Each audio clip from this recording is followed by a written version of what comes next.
3 साल बीत चुके थे। मैंने अब तक 47 आत्माओं को मुक्त किया था। लोग मुझे भूत विशेषज्ञ कहने लगे थे। पुलिस, पंडित, टीवी चैनल सब मदद के लिए बुलाते थे। लेकिन एक बात मैं किसी को नहीं बताता था।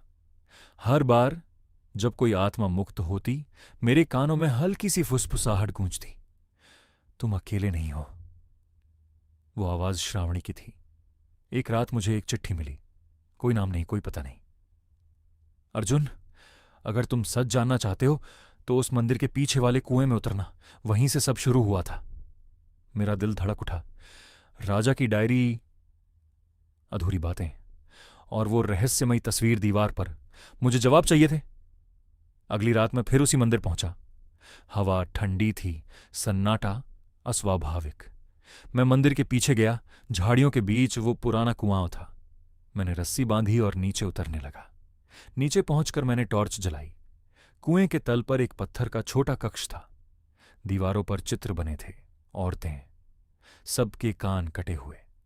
एक पत्थर पर पुरानी डायरी रखी थी। मैंने पढ़ना शुरू किया। राजा विक्रम सिंह की डायरी।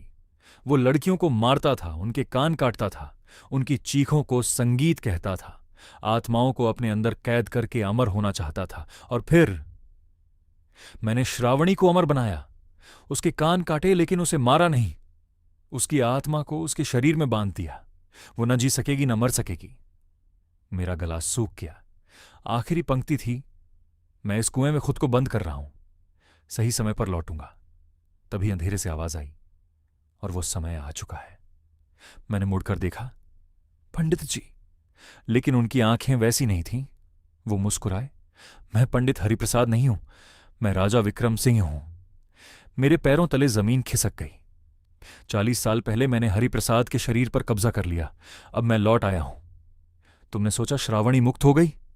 नहीं, वो तब तक बंधी रहेगी जब तक मैं सच में नहीं मरता। उन्होंने चाकू निकाला। मैं तुम्हारे कान लूंगा।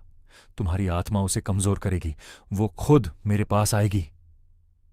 मैं पीछे हटा। भागने की जगह नहीं थी। मैंने आंखें बंद की और अपनी शक्ति का इस्तेमाल किया। मैंने उसके दिल की आवाज सुनी। उसके अंदर हरिप्रसाद की आत्मा थी। हरिप्रसाद जी, लड़िए! राजा चीखा। उसकी आंखें बदलने लगीं। उसके शरीर से 2 आकृतियां निकलीं, एक काली, एक उजली।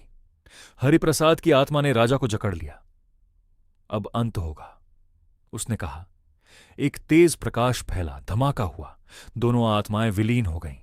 कुएं की दीवारें टूटने लगीं। मैं रस्सी पकड़कर ऊपर चढ़ गया। जैसे ही मैं बाहर आया, कुआं ढह गया। मंदिर के सामने श्रावणी खड़ी थी, लेकिन इस बार वो अलग थी।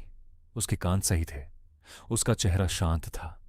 अर्जुन, तुमने उसे खत्म कर दिया। अब तुम मुक्त हो। वो मुस्कुराई। हां, अब सच में। उसने मेरे कानों को छुआ। मेरी आधी आत्मा अब भी तुम्हारे अंदर है। तुम दोनों दुनियाओं के बीच हो।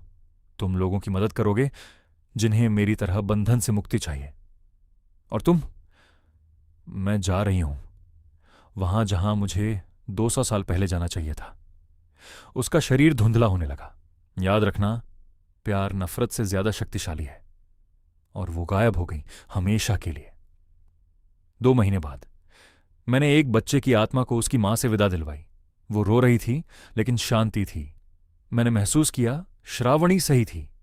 ये शक्ति श्राप नहीं थी, ये जिम्मेदारी थी। रात को घर लौटा। फोन पर एक मैसेज आया, सावधान रहो, श्रावणी जैसी और भी हैं। मैंने नंबर मिलाया, बंद था। मैं कमरे में गया, आईने में देखा।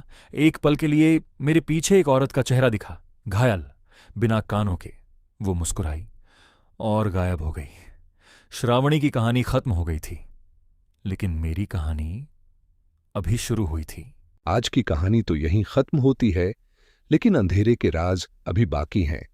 अगर आपको यह खौफनाक दास्तां पसंद आई तो वीडियो को लाइक करें और नाइट कॉल हॉरर को सब्सक्राइब करके बेल आइकन जरूर दबाएं, ताकि अगली चीख आपसे मिस न हो।